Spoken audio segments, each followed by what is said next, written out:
Congratulations on making it to the final lesson in this section. We are going to add a very light washed out yellow here for this skull color. Okay, and what I'm going to do to make that easier to see is I'm going to create a layer with that contrasting lavender underneath. You can go a little bit darker than that if you want. And what we're going to do is just the exact same steps that we've been doing this whole time, right guys? We know what to do now. So add those overlay and multiply layers. As a reminder, please remember to like and subscribe. It really helps me out and lets me know what you guys are enjoying, what I should make more of, or what I might make less of. But it really helps me out a ton and the channel to reach a lot of other neurodivergent artists that might be looking for how to do these things, or people who are just artists looking for how to do these things and the style of teaching just resonates with them. Now, if you remember, what we always need to ask after we add those layers is what question? I'll give you a minute and let me know if you get it correct.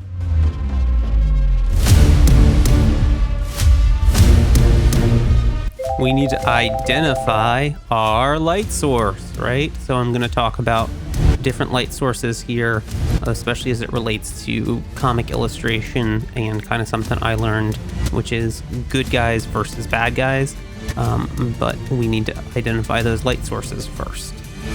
And we're going to keep it pretty simple. We're going to light from the sides, and here I'm going to tell you what I learned to be good versus evil as part of a Western culture that reads from left to right.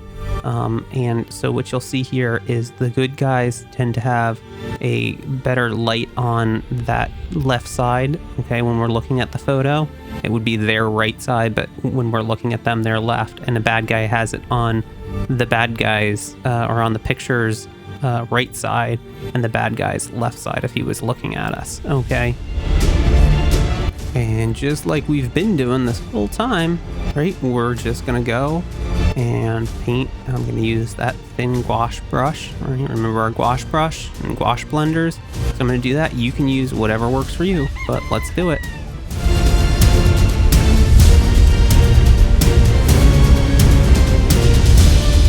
Remember, we want to think about what might be casting a shadow, what's in the background. This is a little bit tricky.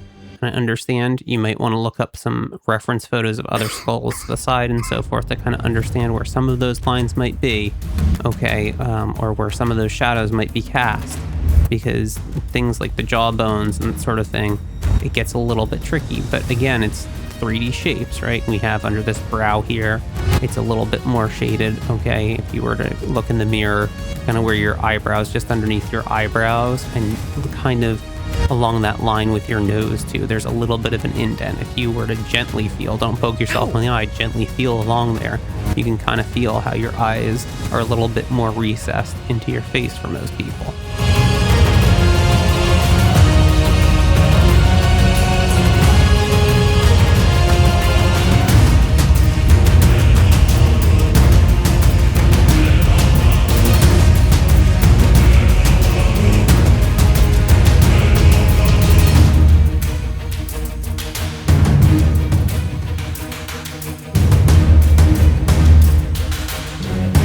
Same thing as before, we're just gonna blend, right? We're gonna go in here with our blending tool and we're just gonna feather that in, right? So it's a smoother transition, okay?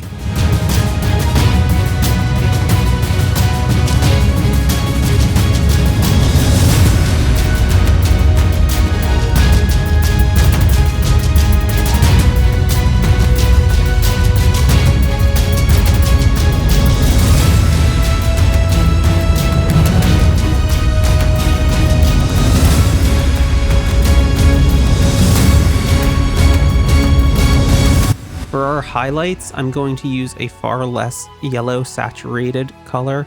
Okay, so it's going to look almost white. It still has probably just a hint of yellow in it, but it'll be hard for us to see that. But that's what we're going to use as our highlight. This is just how I do bone, okay? As bone tends to have highlights as white, and then kind of a pale, very pale yellow for our darker colors. It's a good thing to know if you want to draw things like fangs. Someone like Venom, you know, where you have to draw fangs a lot. that's something good to remember. Another place might be a dragon, right? That you might have those fangs, or even just a superhero gritting their teeth.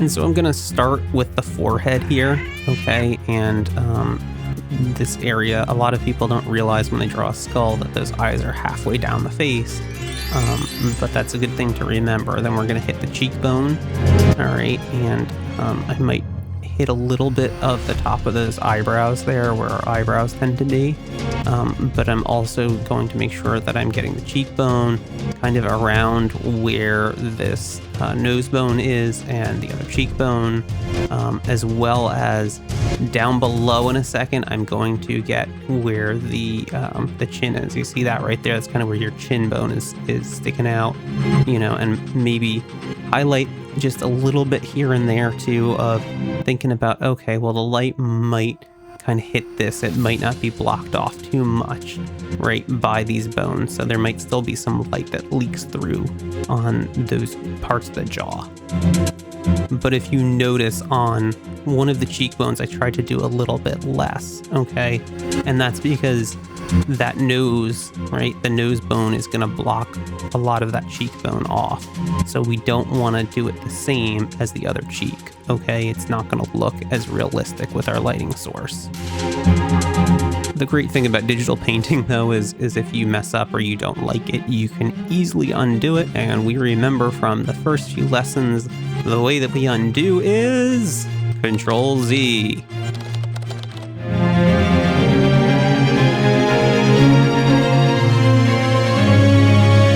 Just like with our flower in our hand, I'm also going to go back in with a fourth darker color, right? We used our base color for our first multiply layer, if you remember. But I'm going to go back in with a darker color and another multiply layer.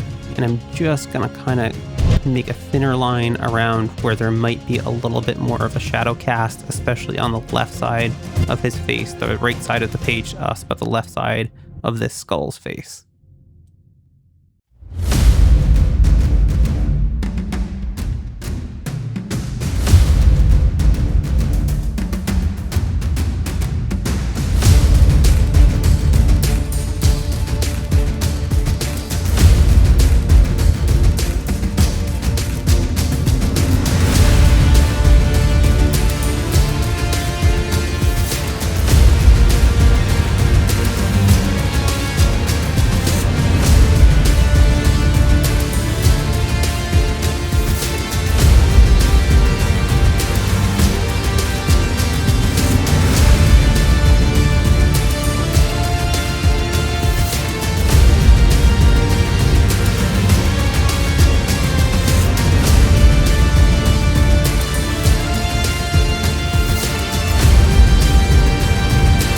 And we're just going to blend that just like before. We might go in and touch up a little bit here and there. You know, maybe I need a little bit on this side, right? That nose might have more of a shadow, right? Because it's completely blocking the light.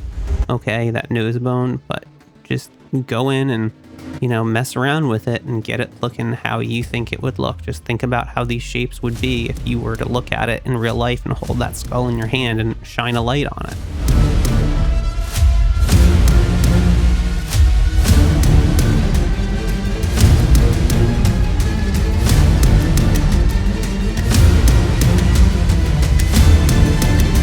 The next thing I want to show you is also a trick that I can show you, kind of flipping back and forth where this light is, just by flipping our canvas back and forth to kind of make it easy so we don't have to redo it. This is actually a trick that they say you should use when you're sketching something out, is to flip the canvas back and forth. You see how when I flip it to one side, it doesn't look as good.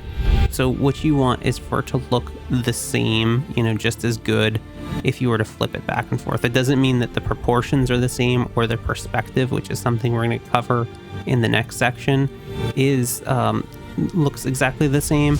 But what you want is for everything to kind of look good, depending no matter which side you're looking at. Okay, and here I can see it doesn't look as good. We're doing this as kind of a quick lesson. I'm not spending a ton of time drawing this out for you all, but it's something that I need to practice more, but it's something that might help you all as well. And the place you usually find that is you go up to, I believe, edit, and you want to go down and find canvas and flip, I believe, 180 degrees. You can kind of mess around with it and see.